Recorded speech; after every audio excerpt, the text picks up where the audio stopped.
All right. Good morning, everyone, and welcome to the Global Awareness Day. I will start by just telling you a little bit about myself and then Ethiopia. My name is Ebrahim Abdurahiman, and I teach chemistry as well as SDV, or the College Success course at the Lord Fairfax Community College. I have been at Lord Fairfax Community College for nearly 10 years, 2 as an adjunct and 7 years and a half as a full-time. I'm originally from Ethiopia, and I was born in the capital city, Addis Ababa. Addis Ababa means new flower. That's the meaning of what it means. The capital sits at an elevation of about 8,000 feet. 8,000 feet. I came to the United States about 18, when I was 17 or 18 years old.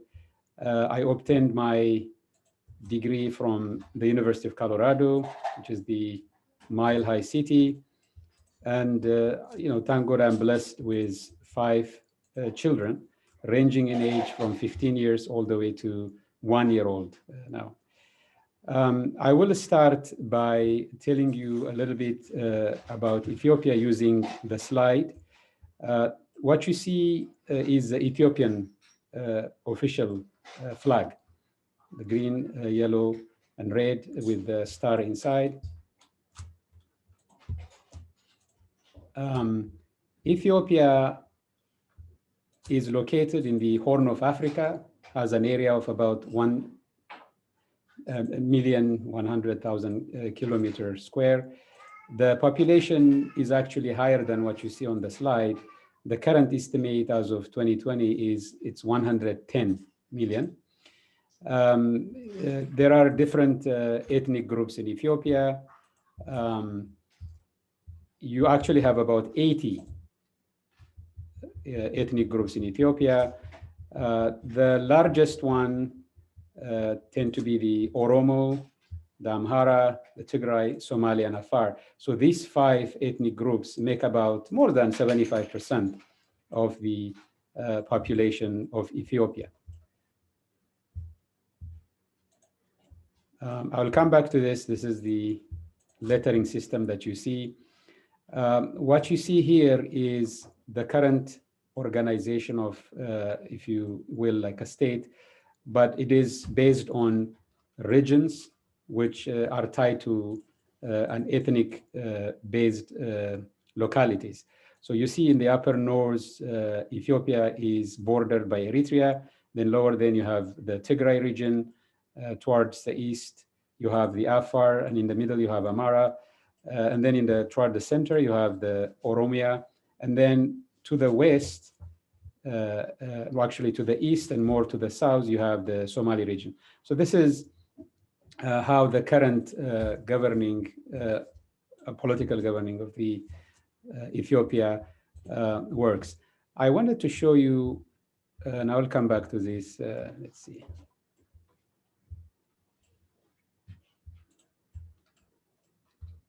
All right. So I wanted to show you one of these granite columns. And I sometimes kid by saying you're looking at the photo of Washington Monument and how it looked like 2,000 years ago. This is one of the largest granite column structure in the world, and it stands about 90 feet, and it's located in the northern region of Ethiopia. Ethiopia also is, let me find the slide here.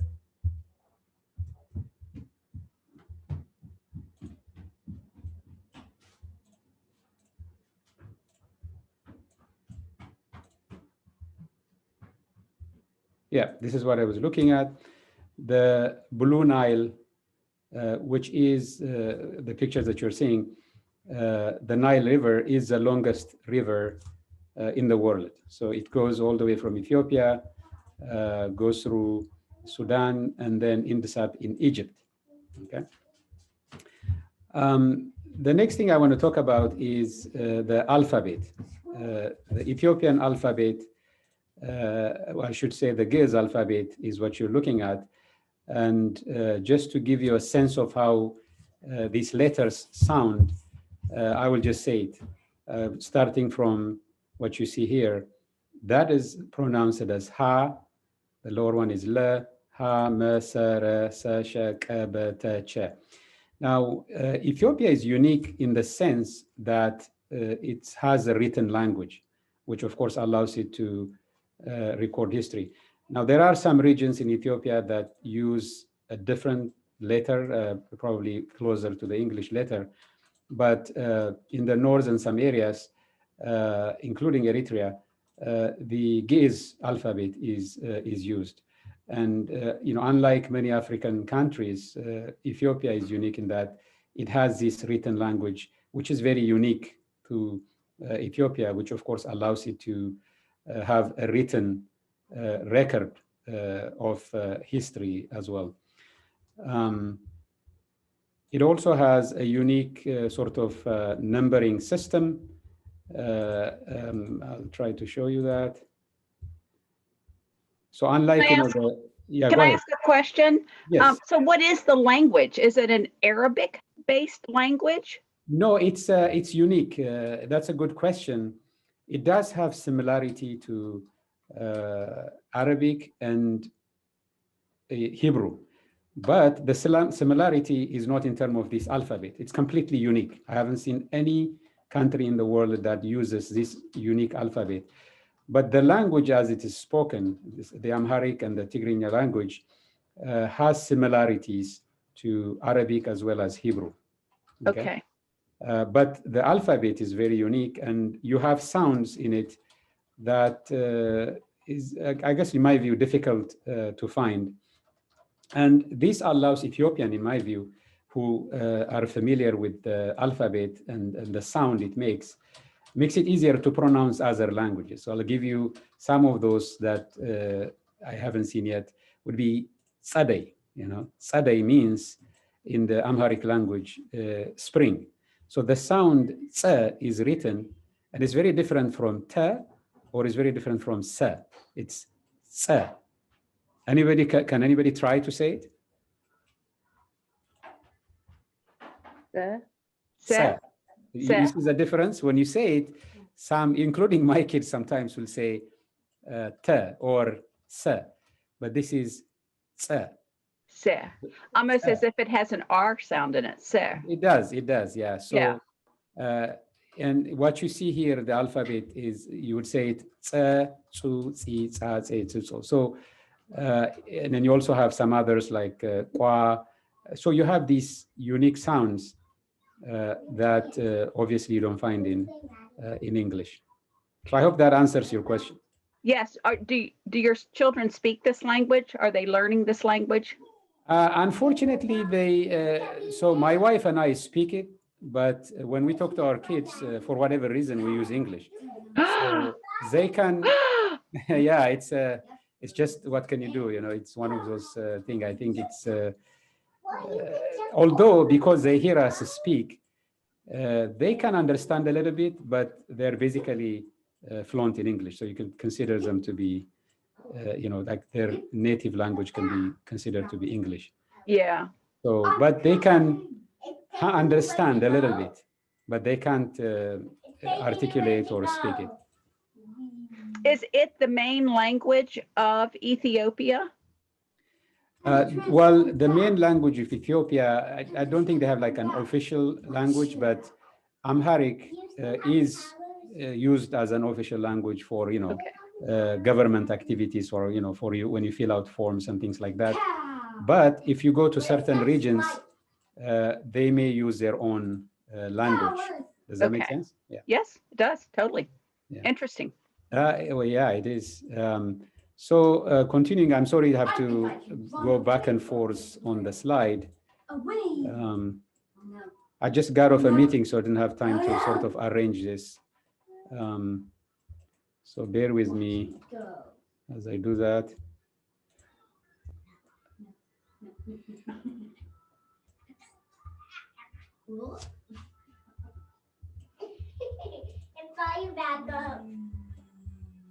And I will come back to some of these pictures that you see. So this is the capital city. It's a little bit an older picture, but you can clearly see it is at a very high elevation, like I said, 8,000 feet. By comparison, for example, I don't know if some of you have seen Denver. Denver is 1 mile high. It's, it's called a mile high city. I think it's about 5,000 feet. Mm-hmm. So you do see this mountainous region that surrounds the city, and it's called Ntoto, and it's actually higher than the city, which sits at about 8,000 feet. This is the number. So the numbering also has its own designation, as you can see. So 1, 2, 3, 4, 5, 6, 8, 9 is written differently. So you can see that as well. The other thing is the Ethiopian sometimes, especially when it's referenced to like the Ethiopian Airlines or something, they advertise and say 13 months of sunshine. So the Ethiopian calendar has 13 months as opposed to, you might be familiar with 12. So you have መስከረም ጥቅምት ህዳር ታህሳስ ጥር የካቲት መጋቢት ሚያዝያ ግንቦት ሰኔ ሐምሌ ነሐሴ and ጳጉሜ. The 13 months is a short, so all the 12 are 30 days, but the last one could be 5 or 6, sort of like analogous, I guess, to the February, where it could be 29 or so. So we consider it like 13 months of sunshine. Okay, I have a question. How do you do that? How do you? So if it is October 1 here or October 31st here, yeah. So what day would it be there? Yeah. So the first, like the new year, would be Maskaram, which is tied to September in a sense. So it's a matter of just, I guess, counting it. I use most of the time the English calendar, so I'd have to think about what it is now. But it's the September is where the New Year Maskaram is. Then you just simply count, September, October, November, December, and so on, and then we can figure out what it is now. So December roughly would be closer to, closer to January. So yeah, so I would have to figure that out. So the calendar would change every year. To some degree, yeah, because of the Agmi, so just like more like a lunar calendar instead of a Roman calendar. Exactly, as okay. February would change, but it is counted as 13, and the months start with September, I guess October, November, December. So we are sort of in between Hedar and Tahsas right now, if I counted it correctly. Interesting. Does that sort of answer your question? Yeah, it's fascinating. And my kids are making sound here, so keep quiet. The next thing I want to show you is what you're looking at the slide is Ethiopian wearing the different type of traditional clothes, and it is from different region. So as you can see, there's different type of clothes.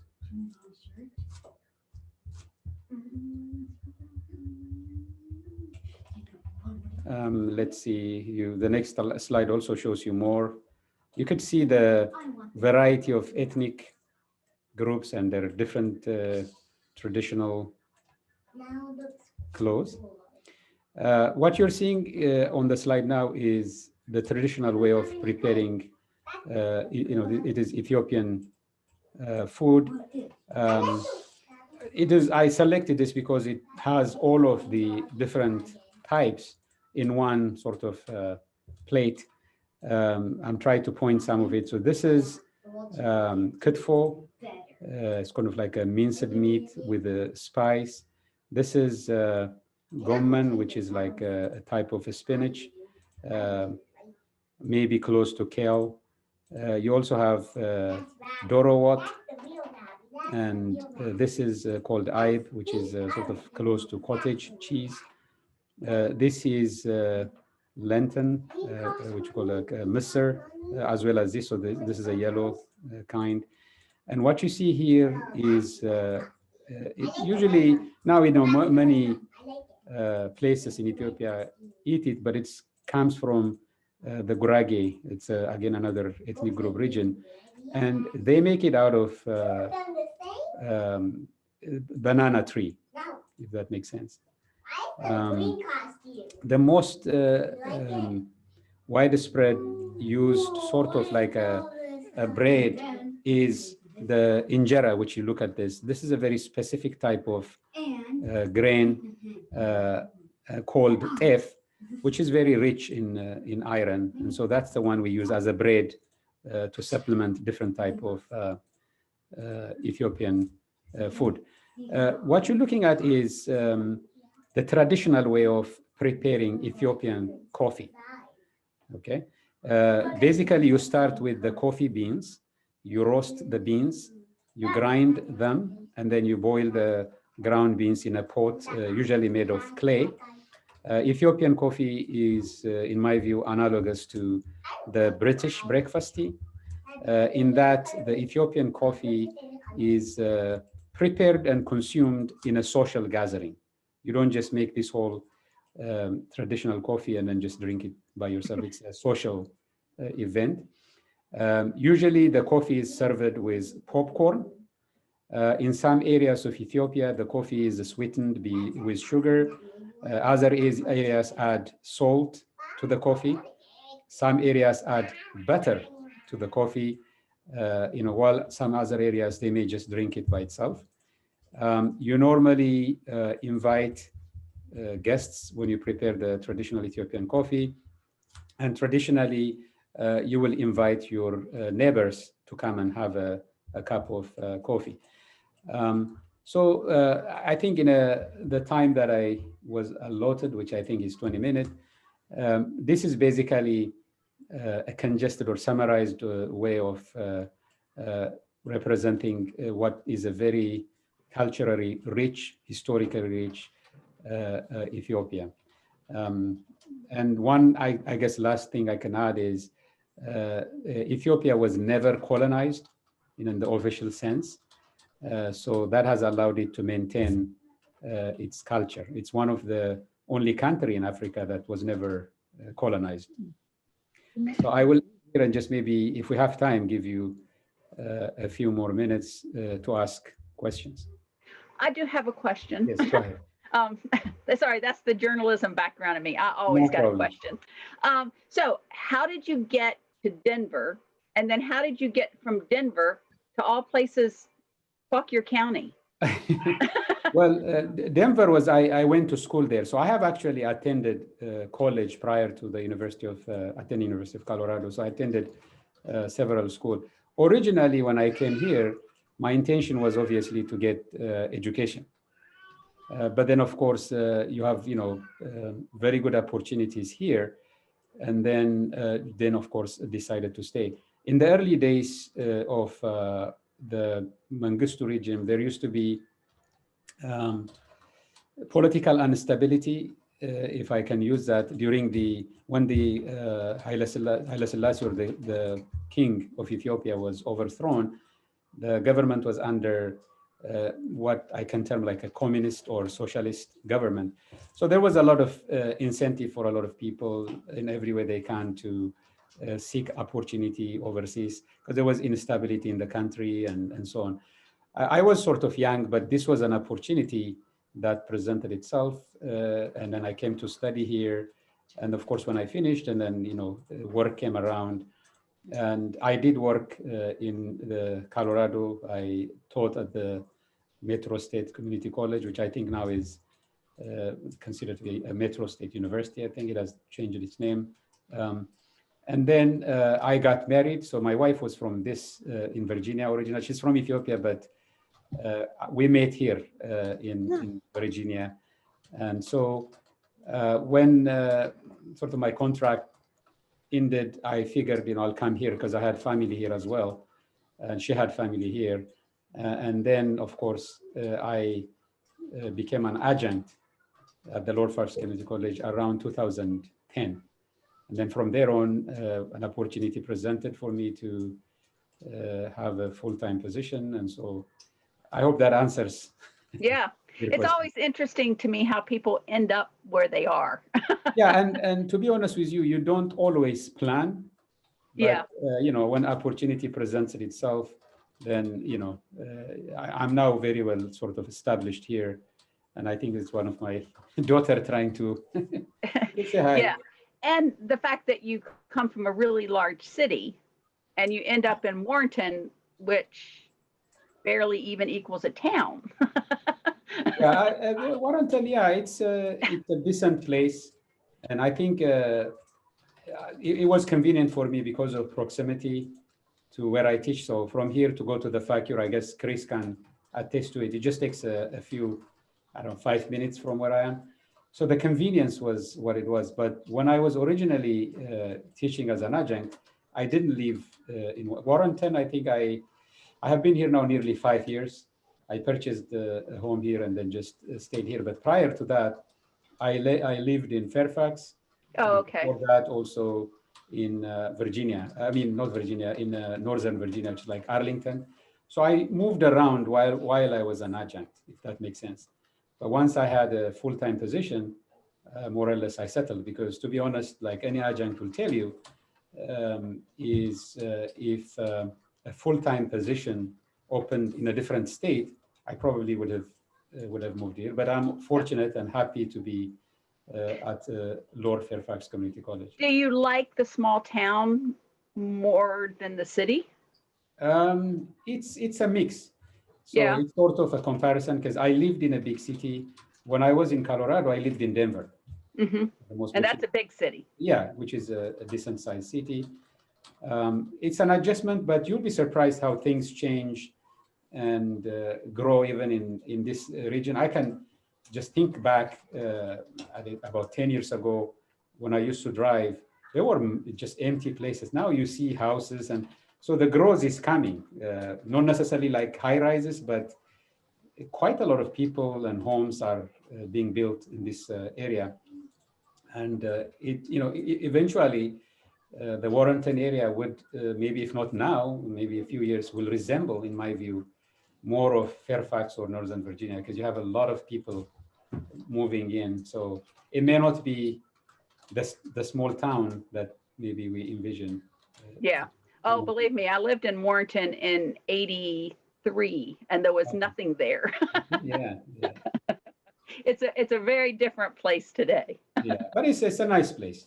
It is. It's a nice it place. is. Very interesting. Ebrahim, I have a question. I wanted to know, do you get to visit Ethiopia very often since you left? Not that often because of the distance, and I now have 5 kids.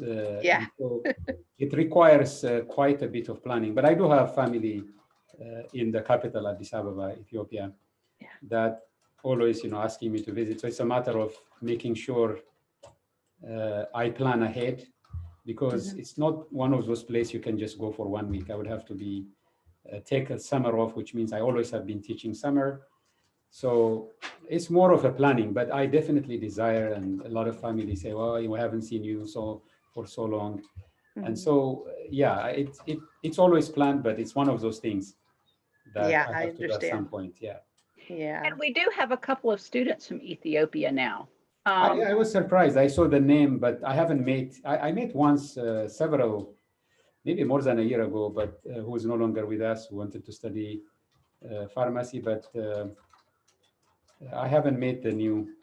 Yeah, we have one that will present later today. And then also Bethlehem lives in Woodstock, and she's a computer science major. But yeah, she also is from Ethiopia. From Ethiopia, yeah. I noticed that because I looked at the schedule and I saw Ethiopia twice. I said, is Chris scheduling me to do 2 times? Until I saw the name. So yeah, it'd be interesting. Is she doing a live presentation or? Oh, she recorded it. Yeah. That's fine. Yeah. So what is one thing that you miss from your country? Either food or what? culture of what? I think because I was born there and grew up there, you miss the play, and of course you miss family. That some families have visited the United States, and we have met and so forth. But there are family members that I haven't seen for some time. So those are we communicate once in a while on the phone, but definitely family and the place itself. Yeah. Where I grew up. And so if there was one thing that you could eat that you can't find here, what would it be? I mean, you can find it here, but it's not as authentic. So the injera, which is the staple, sort of like a bread in some other culture that you use to eat everything, is made of teff. So that would be something different. And of course, certain food tastes different the way that they are cooked there. So I would say, injera would be one of those things. I wanted to ask Ibrahim, Yes. Lisa was kind of on my line there. So I love Ethiopian food. And I know there's a couple restaurants outside of DC. I do know there's one that has recently opened in Harrisonburg in the JMU area. Oh, okay. I noticed somebody did ask, I think it was Kathy, asked about using the bread as kind of like a way to eat the food, right? Yeah. So that's how it's done with the injera. Exactly. Right. So do you have a favorite place that you like to go? And is there a community, a strong community of folks that have moved to the DC area from Ethiopia? Oh, yeah. I mean, you have, I think, close to 30 restaurants in the Washington, D.C. So there's many choices. Of course, in Warrenton, the proximity is, a little bit far. So the closest one would be one in Centerville area. There is a restaurant there that I sometimes purchase. But now with the COVID situation and so on, pretty much we don't, I don't go out and take my kids out. Yeah. So it has changed in that respect. But you have many choices. I mean, it's you have several places. If you're interested in Ethiopian restaurant, there are many, especially in the DC area. Like I said, it's nearly 30 restaurants, I think, that serve traditional Ethiopian food. I wish there was a place that would open up in the Northern Valley, so I wouldn't have to drive so far. Yeah, and that you'll be interested sometimes because of the way. So the spiciness and things is sometimes tailored a little bit to where Americans can kind of handle it.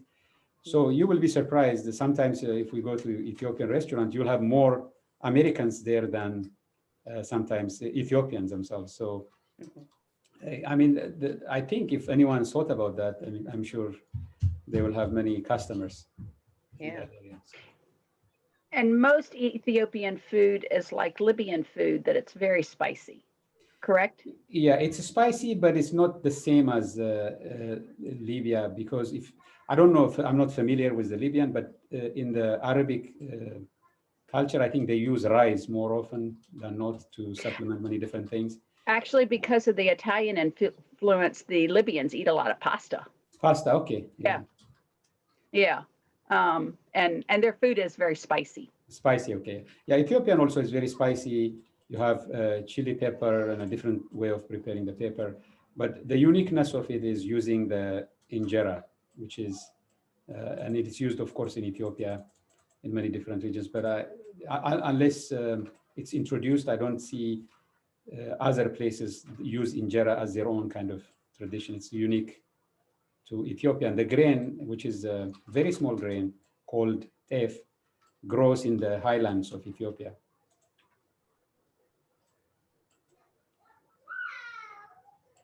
So I'll tell you a funny story, and this is many years ago, back in the early 80s. We went to an Ethiopian restaurant in Adams Morgan, and it was a very authentic one. We sat on the floor, and the food was served from a single dish in the middle. And the waiter walked around, and he had I thought that it was napkins Oh, like this yeah. on a tray. And when he came to me, I said, "Thank you, I have one." And he walked away. And I'm sure that he was thinking, now she cannot eat, because this was the bread.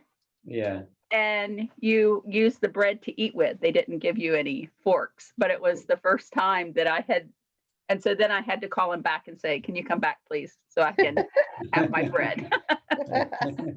Yeah, interesting. But it was delicious. It was the best food in the world. Yeah. By the way, I mean, because now the college is closed, in previous Global Awareness Day, I had brought some Ethiopian food to campus. And so maybe in the future, that's something, if the college opens, yeah. Yeah, and that's always the biggest part when we do global awareness at the Middletown campus. It starts at 10 o'clock, but usually about 8:30, people are coming out of their offices and saying, "Where's the food?" Oh, where is the food? Yeah. They're not interested in anything else but the food. Yeah. Yeah, I think that's the best way to introduce the culture. Yeah, people enjoy different type of food, I suppose. Yeah, yeah. And so I think that's the weakest part of this one, that we don't get to eat each other's food. Yes, yeah. But I'm really fascinated with your alphabet. I would love to be able to maybe meet with you at some point in time to learn some of the characters. Definitely. So in the alphabet, how many letters or how many characters do you have? Oh, I have to count them. At least more than 120 something. So because, for example, for each sort of sound, like if you say ha, unlike English where you use vowel to make it, you actually have specific sound. So you would say ha, hu, he, ha, he, ho. So within ha, you have almost 7 variety. So if you say ta, you say ta, tu, ti, ta, te, te, to. See? So you combine these letters to actually, write how the language sounds. Okay, so it's not really even Cyrillic in nature. It's totally unique. It is very unique. That's why, and I think one of the things I find it to be unique is the sounds. Some of the sounds in those letters I couldn't find. Different language have different things missing, but you have some very unique sounds, which is interesting. Yeah, very interesting. And so, do children learn that in school with English, or is English a choice that you would make? It's taught as a subject, but it's a little bit different during when you had Haile Selassie was the king, and then after that the socialist government that they used to mandate that everyone use this language and studied it. But after the overthrow of the Derg or the communist regime, then there were some autonomy to different regions to use their own sort of language. So now you may find some use the same alphabet, others might use a bit slightly different because they speak different language. So you do have that, and I'm not sure, going forward, what type of formal official language would be used.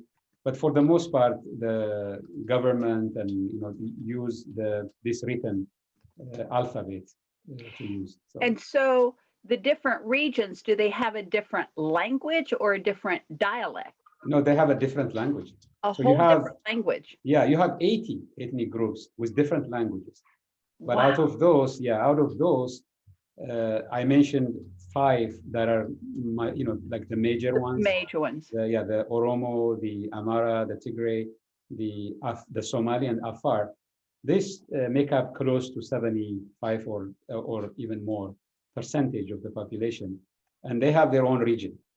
Yeah. Okay, so, but a lot of people are, in most cases, bilingual, because Amharic was used in a very widespread way in the old days. So there are people who speak Amharic and then speak their own sort of language as a second language, if that makes sense.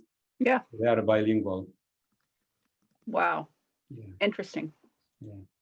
And so your school system, and I always have to ask this. Yeah. So like our school system is kindergarten through 12th grade. Yeah. Is yours like that?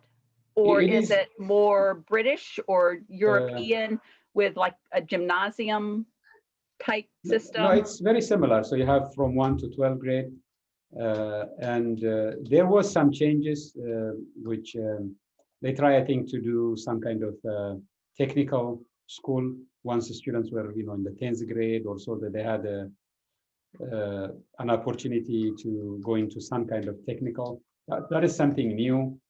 And I'm sure, they are working, the education ministry is working on it, trying to sort of have a formalized school system across the country.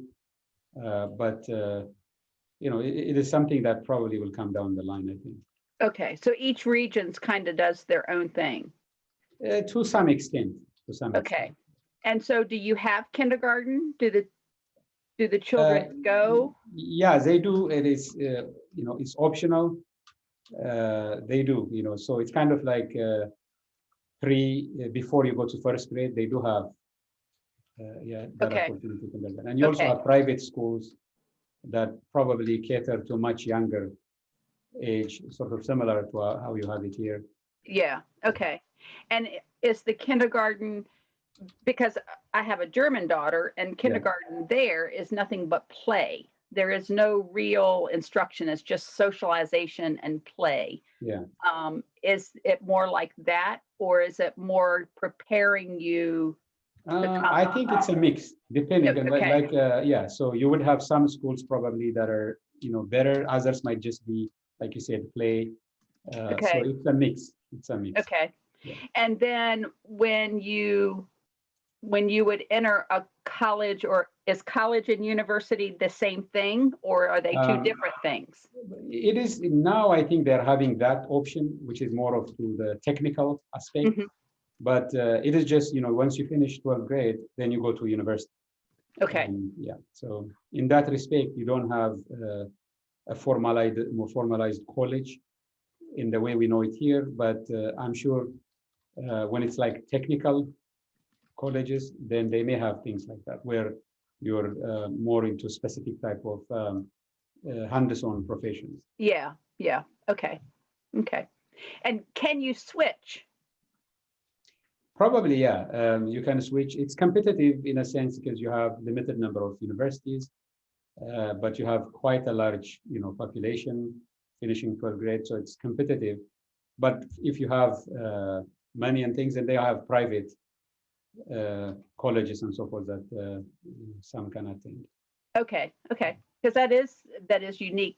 It is in some places where you're kind of tracked and you can't switch from vocational to university because you're not tracked along those lines. Like we are here. I mean, you can kind of enter the college at any point in time. And exactly. Yeah. Okay. Interesting. I'm glad you were able to join us. Oh, I'm glad to do that. It's just, it's one of those things that we, like everybody else, I'm sure, we're Zoomed. So but at least, through Zoom, we can include both campuses this way too. Very true. And that's really great. I mean, yes. Chris and I are going to work on trying to get both campuses to do this in the future. Yeah, I think it's a good way because, I mean, it meets some of the objective I think the college is trying to achieve in terms of, unity and equity, that was recommended to the president. So I think some of these activities is a good thing to teach our students and, gives them a global sort of perspective. Because I think as an institution of higher education, it's a good opportunity to teach other cultures, and just so we are all, educated about what goes around in the world. And so yeah, and I think that in the past 10 years, our communities have become even more diverse, and it's happened so quickly that we didn't notice it. Yeah. And so I think that it's really important that we find out who is with us and what their background is. I mean, I think it's fascinating. Yeah. It's educational, you know. It is educational. Yes. I would like to go to Ethiopia. Yeah, that's nice. There's many nice places that you can visit. I would love to go and see the stone churches, because the churches are so old. Yes, and I ran out of time, but it was in one of the slides that I had, which I think is almost 1,000-year-old church that was built out of one rock. So you have very historical places. I've seen pictures of those, and I can't figure out how they were able to build them, because they literally are one rock. Yes. And they've carved it. Yeah. They've cut it. But what did they cut it with? Exactly. Yeah. They're 1,000 years old. Yeah. I mean, the history of both, I think, Christianity and so on goes back, I mean, very, very early, before even Europe and other areas. So it's very similar, to how it was happening in the Middle East because of its proximity. So so there are histories of Christianity that goes back very, very early. So very interesting. Yeah. All right. Any